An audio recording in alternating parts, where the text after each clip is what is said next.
윤석열 전 대통령 부부와 박성재 전 법무부 장관이 김건희 씨 수사에 대해 긴밀하게 소통하고 있었던 정황이 또 포착됐습니다.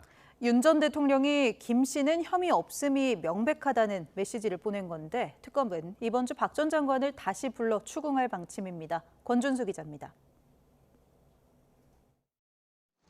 내란 특검이 이번 주 박성재 전 법무부 장관을 불러 김건희 씨와 주고받은 메시지와 관련해 조사를 진행합니다. 박 전 장관은 청탁금지법 위반 혐의로 추가 입건됐는데 특검에 소환되는 건 세 번째입니다. 특검은 지난해 5월 김 씨 연락을 받은 박 전 장관이 수사를 무마시키려 한 건 아닌지 의심하고 있습니다. 자신의 수사가 어떻게 진행되고 있는지 물어본 김 씨에게 검찰 수사 보고서를 전달했는지 뿐만 아니라 김 씨의 명품 가방 수수 의혹에 대한 전담 수사팀이 구성되자 검찰 인사를 단행한 게 아닌지 추궁할 전망입니다.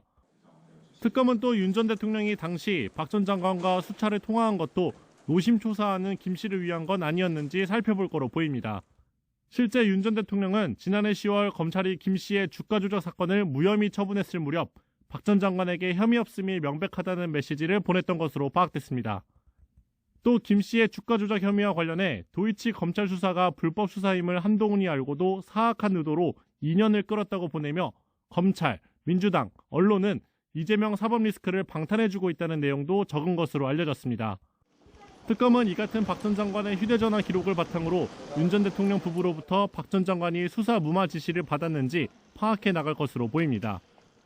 특검 관계자는 박 전 장관이 이해관계가 얽혀있는 정치적 공동체였을 거라며 박 전 장관이 계엄 선포 이후 법무부와 검찰에 사실상 계엄에 협조하는 지시를 내린 배경도 들여다볼 거라고 설명했습니다.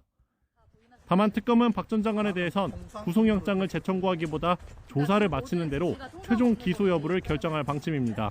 YTN 권준수입니다.